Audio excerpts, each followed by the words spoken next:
Just win, baby. Commitment to excellence. The famed silver and black. The holy roller. Goes to the post. The immaculate reception. Time never really stops for the great ones. Tales of greatness. Tales of legend.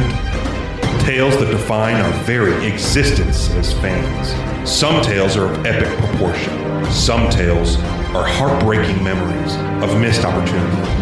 Raider Nation is full of these tales. Let's take a journey through the past and present and relive the Raiders' adventure in the NFL. Here's Swag Jeff and Murph coming to you live from the dungeons of Murph's Fan Cave. The indestructible Jim Otto, George Blanda, the greatest clutch player the game has ever known, Willie Brown, the magnificent cornerback, Gene Upshaw, Ted Hendricks, and of course, the magnificent Art Shell. And then you take Tom Flores, the star player who coached us to 2 Super Bowls. Let me take you back a few years to Frank Ewell Field, to the Oakland Coliseum, to the Los Angeles Memorial Coliseum, relive the moments of the thrill of victory and the agony of defeat. To those of us who saw you battle to the top, we will never forget you. You know, Raider football was always emotional. We loved to take those memorable trips throughout the league, and we were hated, we were feared, but we were respected. These are our moments. These are our stories. These are Tales from the Nation. What is up, Raider Nation? Your buddy Murph back once again for another Tales from the Nation here in Murph's Fan Cave, and so glad to welcome in my co-host, my co-pilot, the man who we could do this show without, and that is the one and only Swag Jeff. Welcome, Swag Jeff. Hey, how's it going, man? It's going good, man. So this has been a lot of fun, man. So we've gotten a ton of positive feedback. Positive feedback about Tales from the Nation, man. This show has been a lot of fun. Yeah, man. And, this is our 3rd installment now. The last one wasn't that much fun. I mean, it was good content. It was information that we needed, and it was a significant moment, but it wasn't that much fun to talk about. All right. Well, it's fun to do the show. It is fun. It's fun to do the podcast. Another day in Murph's Fan Cave with my best bro, Murph. It's good stuff, man. Absolutely. Good stuff. Right. So it's fun to do the show, but you're right. That was a little bit rough. So we needed to swing the pendulum back the other way, right? Oh, yeah, for sure. So, we went something positive and kind of, the Heidi Bowl was the first installment of this show, and as cool as of a story that is, that wasn't like a crowning achievement. Right. And then it was a game. It was a game. Yeah. Then the Derek Carr leg break is a significant moment, but it's the opposite of a crowning achievement because it kept us from crowning achievements. Right. But now here we are, Swag Jeff. We decided to as I mentioned, swing the pendulum back. And so now we are going to discuss a crowning achievement. And that was the Raiders' 3rd Super Bowl. Now, here on Tales from the Nation, we like to look at moments. We like to look at, and granted, the Heidi game was the entirety of a game where the Derek Carr injury was a moment. Right. We're gonna kind of go hybrid here. We're gonna highlight a game, but a few specific plays and moments in that game that made it the tale that it is. The tale of the nation that it is. That's right. So we're talking about Black Sunday. It's the infamous Raiders' third Super Bowl win, January 22nd, 1984.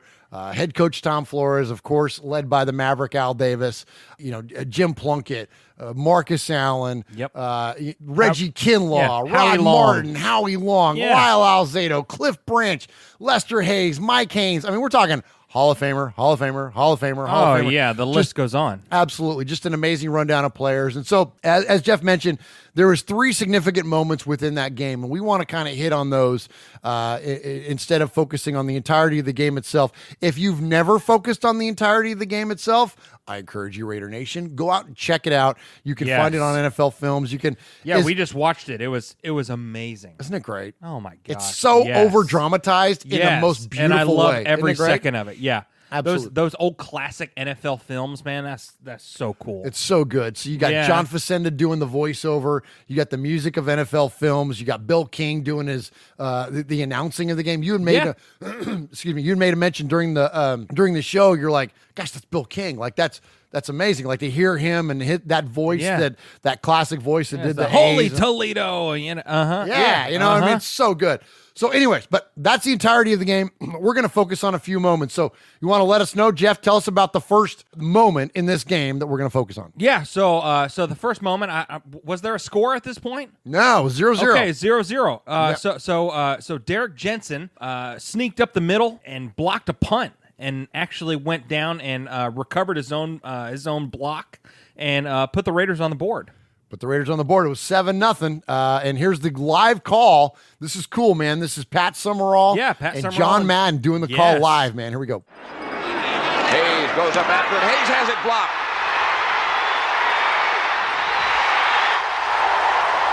Touchdown, Raiders.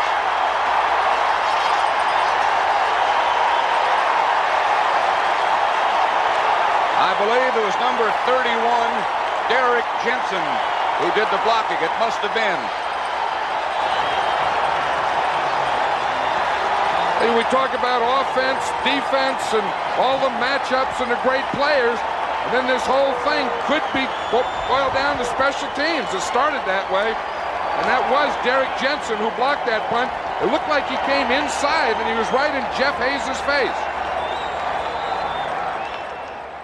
All right, here we go. So during the first half of the game, Jeff, and this is going to lead us into our next significant moment.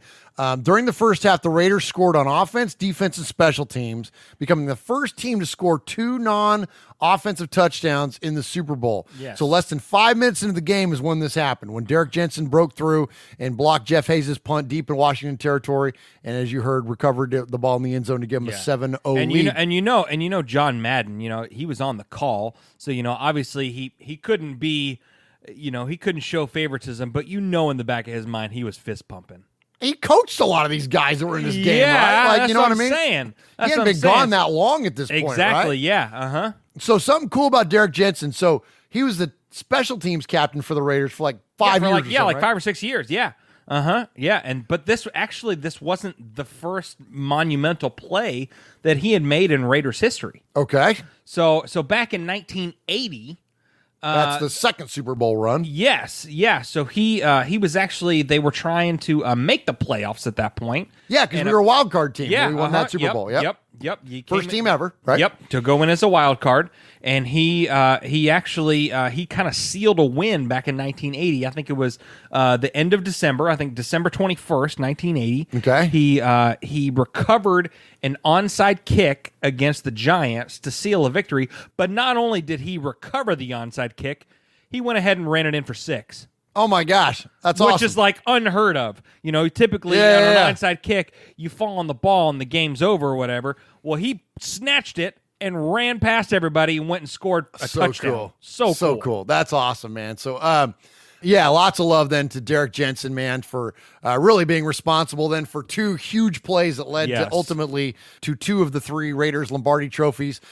Sadly, we lost Derek just a couple years ago, right? Yeah. Back in 2017, we lost him to ALS. Oh, that's awful. So that's heartbreaking. That really sucks. So condolences, obviously. Yeah, to his family. Mm-hmm. Absolutely. But man, what a he's one of those guys that probably unheralded. I feel like I say that a lot when we do whatever show we're doing in terms of the Raiders. Like, there's so many Raider legends. There's so many significant players throughout the Raiders' history. It's like you come across these things and you're like, oh, yeah, that guy. Oh, yeah, that guy. Oh, yeah, that guy. So much love to Derek Jensen and such a great, man, set the tone. Set the tone. I mean, the Washington Redskins in 1983 were no joke.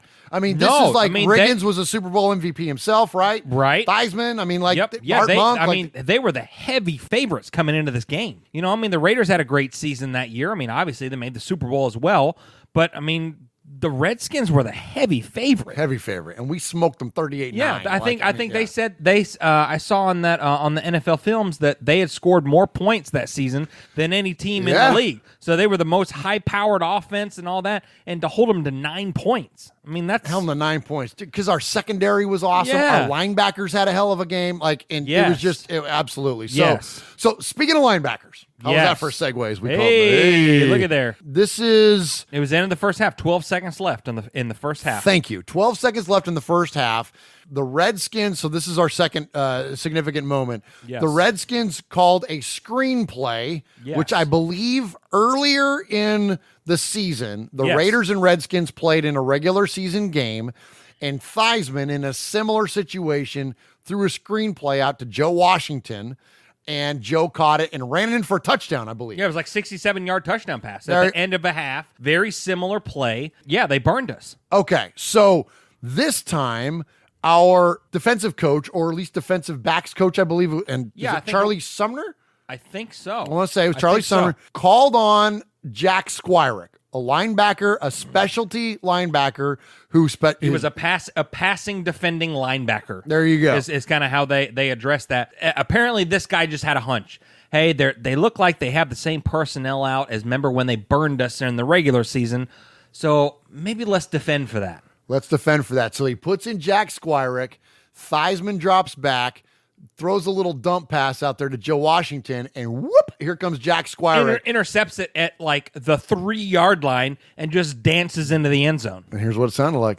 With only 12 seconds to go in the first half, and with the ball on the Redskin 12, everyone expected the troubled Redskins to run out the clock and try to regroup at halftime. But Raider assistant coach Charlie Sumner had a hunch. When the two teams played in October, the Redskins had been in a similar situation and had thrown a little screen pass to Joe Washington that gained 67 yards. Anticipating the same play, Sumner replaced Matt Millen with a pass defense specialist, Jack Squirek, number 58. And instructed him to play man for man on Joe Washington. Here come the Redskins with 12 seconds to go in the half. Trailing 14-3. Theismann back, looks off to the left, and he fires it out there. Intercepted! Jack Squirek! Touchdown Raiders! I don't believe it! Holy Toledo! A screen pass, and they looked like they knew it was coming. Man ran right for it. I guarantee they looked like they knew that play was coming. Sumner's hunch was right. When Theismann dropped back, Squirek raced toward Washington, then picked off the pass intended for him and waltzed in for the touchdown. Squirek's interception was the most telling blow of the game and gave the Raiders a 21-3 halftime lead. An electrifying, stunning development as Jack Squirek becomes the proud possessor of a Super Bowl 18 touchdown. Bill, I'm flabbergasted. I cannot believe that the Redskins, back on their own 12-yard line, with 12 seconds to go in the half, would do that. Yeah, those big stupids. What are they thinking? Oh, my God. I don't run the same exact play in the same situation. Good for Charlie, and good for the Raiders to have called that out. But you're right. They kind of set themselves up for failure a little bit there on that one. You think about that. So 12 seconds to go in the half, just run out. Take a knee. Yeah. They're on their own 12-yard line. Take a knee. What are you going to do? What are you going to do in 12 seconds? And I get it that, hey, this worked earlier in the season. Hey, maybe let's try to see if we can catch him again. You could almost argue that this was the monumental play in the Super Bowl. I feel like because it was. It was 14-3, before this play, and then as you see later in the game, they scored next after this play. In the third quarter, they scored. Yeah, because the Redskins they scored next, and that was their only score of the game. After that, was their only touchdown they scored. Only touchdown. They scored the touchdown, but of course, then we came in and blocked the extra point to make it only. That's what it was. That's right. That's only 9 as opposed to 10. That's right. And then that was it. But so you think okay? So it could have been 14-9? It could have been 14-9 or 14-10, which would have made the momentum a little bit different. Yeah. But they gave us 7 extra points at the end of the half. So now we go into the half up 21-3. 21-3. And I mean, it's almost over at that point. They don't have Tom Brady. They have Joe Theismann. Ain't nobody coming back down that much. Exactly. Right? All right. So that leads us then to our next one, then Jeff. Right. And this is so a fun fact. I'm sorry. No, please. Yeah. So our boy Jack here, he retired, and he still currently resides in Cleveland. Okay. And he actually he's not in the football world anymore. All right. But he does run a janitorial business. Oh, no kidding. Yeah. So he was cleaning up trash in the Super Bowl, and he's still cleaning up trash. Nice. I wonder if he's do you know, you probably don't know who Run Run Jones is, do you? That's Mr. and Mrs. Jones' kid, right? Well, yeah. Yeah. So George Run Run Jones was a absolute Raider legend. He passed away in 2006, I want to say. Okay. He was a clubhouse assistant. His official title, I think, was ball boy. Okay. And he was a janitor for the Raiders. Okay. But he was way more than that. And when I just said what I said about him, and as far as his titles go, yeah, does not do any justice to what he was and actually means to the Raiders. And one of these days, we'll do on this show, we'll do something about Run Run. I'm getting a little bit of a tangent here, but Run Run played for the Bay Bombers, the roller derby team. Okay. That's where he earned his nickname Run Run, and then ended up working for the Raiders for like 40 some odd years. Wow. Including this time during when the Raiders won this third Super Bowl. Okay. And so you say that Jack Squirek runs this like janitorial service, it makes me think of Run Run, and I wonder if there's somehow there may be some kind of connection. Something. Yeah. Uh-huh. We'll have to dig into that one a little bit. But anyway, but Run Run is amazing, and we'll get into him at one point. But right that's on. Cool. That's fun facts about about Squirek there. So all right, so Jack scores that touchdown. We get the 21-3 halftime lead. But the crown jewel of this game, oh yeah, it's Marcus. Yeah, man. It's Marcus Allen running with the night, as so famously said by John Facenda. Yep. Yeah, the sun went down and the silver and black took over. It's beautiful, and it's at the time, it was definitely one of the more electrifying plays in Super Bowl history. Yeah. Steeler fan will want to point at some of Lynn Swann's catches or like, give me a break. Yeah, there definitely have been some moments. But this run was basically a broken play that turned in to was it 74 yards, I want to say? Yeah, 74 yard touchdown run. Brings the lead to 35-9, puts the game away. Yeah. Marcus Allen ends up setting the record at the time for most rushing yards. Is he still number 2? I think he's still number 2 to Timmy Brown, right? Timmy Smith? Timmy Smith, I'm sorry. Yeah, yes. Timmy Smith, the Redskins. Tim Smith is like 200 and something, and Marcus is like 191 or something. Yeah, it was 191 for Marcus. So he wins Super Bowl MVP. Yeah. Marcus. And it was funny watching that because, like we just said, we just watched the NFL films. Yeah. And to see you, who's probably watched that NFL film 30-minute special 87 times, you still got tears in your eyes. Yeah. It fires me up, dude. Yeah, dude. Yeah, it's awesome. It's awesome. I love it. Yeah, Marcus Allen running with the night, man. And I'll tell you why, is that when I was a kid, so January of 1984, I was 10. Yeah. So I turned 11 that year. That was the first game. Like, I remember watching the Super Bowl in like 79. Like, I remember like a couple things as a little kid. Sure. Like having it be on.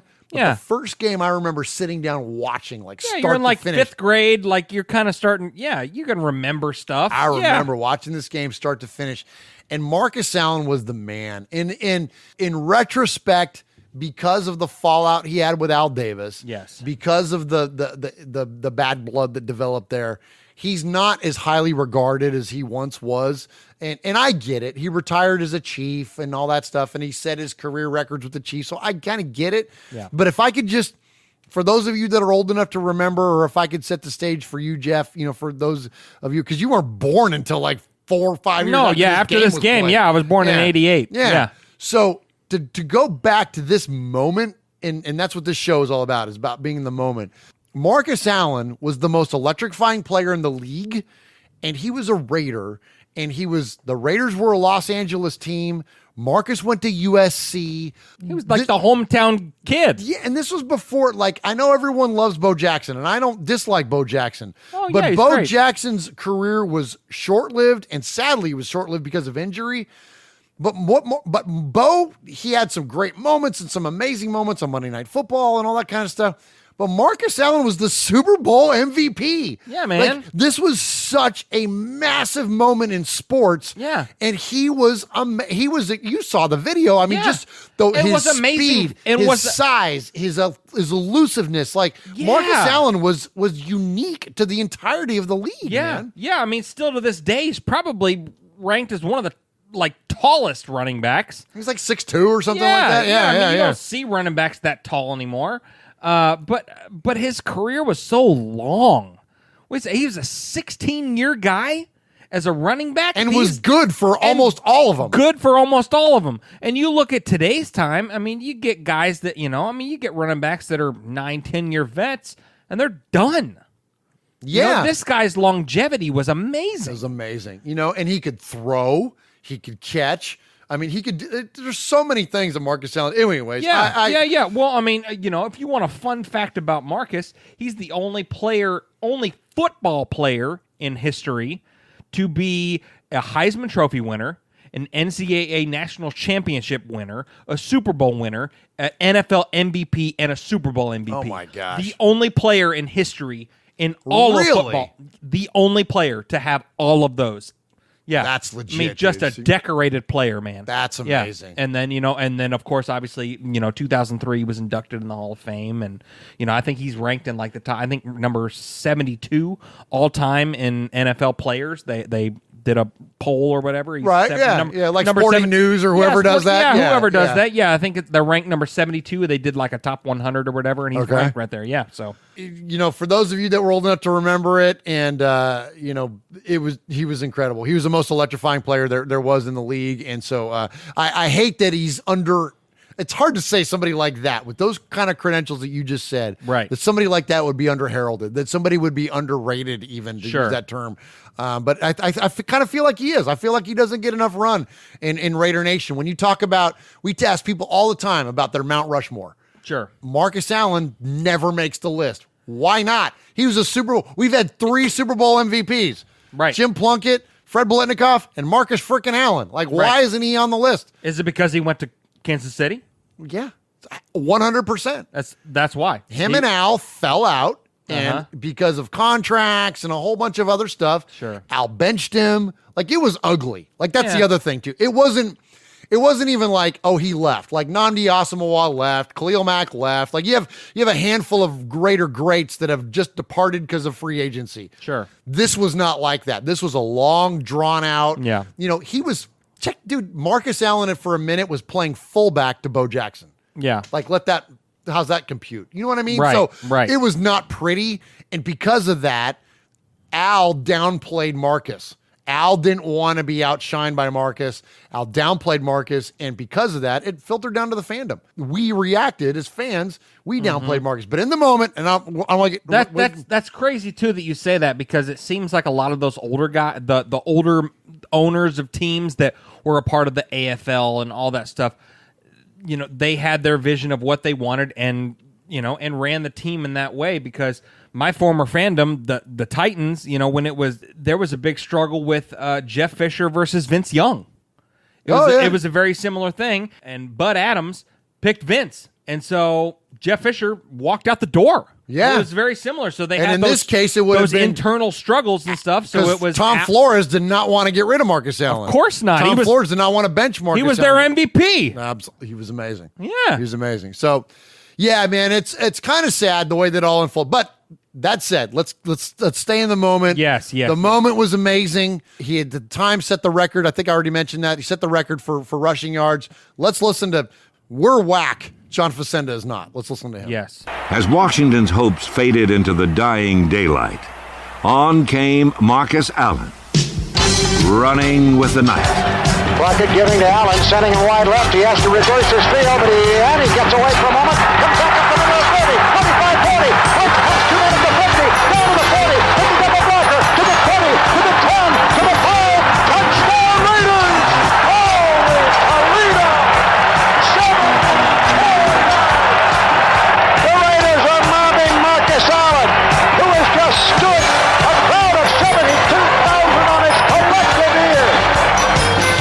I think it was 79 Bob Trey O. I want to say something like that. Think you're right. And so he starts to play outside. If you're looking at the screen, he's running to the top of the screen. Yep. He took it too wide. Sure did. He took it too wide, and they had a safety come up unblocked, and so he kind of made a little spinaroo move and cut back up the middle and saw nothing but daylight. Nothing but as Chris Berman would say, whoop.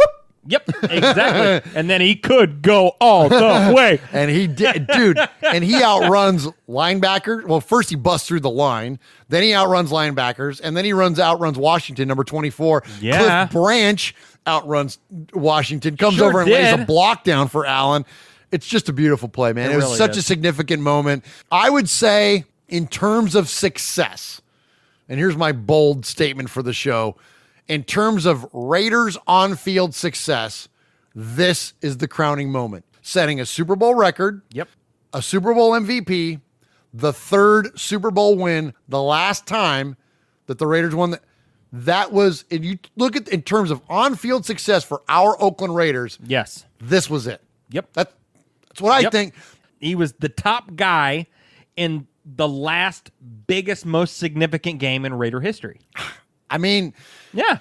You know, Raider Nation, you got feedback on this stuff? Let us know. Yeah. 909-345-3346. Yeah, Let me know. Tell me something bigger. You know, look, we're huge fans of all the Raiders. And, sure. Whether it was Kenny King or Fred Biletnikoff or whoever, there's been a lot of amazing moments in big games, but I think this was the biggest moment in the biggest game. I think this is it. Yeah, I mean, people could call and argue and say that there's other moments since then that have been bigger or more flashy or anything like that, but this was the grandest stage of them all. This was the Super Bowl, and this was the biggest play in the Super Bowl.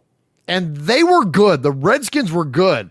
For us to go in there and whip their ass like that, this is not like this wasn't like, when you get into the latter years of the 90s where you had just teams just beating, or like the way the Niners did to like the Broncos, 55-10, or what they did to the Chargers or whatever. Those teams were not competitively matched. Like you said earlier in the show, the Raiders were an underdog to the Redskins, and we went in there and smoked those fools, and that defense was no joke. Yeah. And freaking Marcus went in there and torched them. So anyways, that was fun, man. This is cool stuff, man. This, like I said, as a kid, this was the first time, one more thing, then I'll end it on this. When I was a kid, my dad, my uncles used to tell me stories about the Raiders of the 70s. And I remember from the Uncle Mosh, from the time I was a little guy, and they would tell me about guys like Villapiano and Stabler and Cliff Branch and you know what I mean, Matuzak and Otis Sistrunk and all these guys, and they were like my superheroes, right? It was like but it was all stories they would tell me about, because in 1976 I was 3, right? But when I watched this game, that was the first time I can remember as a kid, as a fan, like, that's my guys. Like, that I was in with them.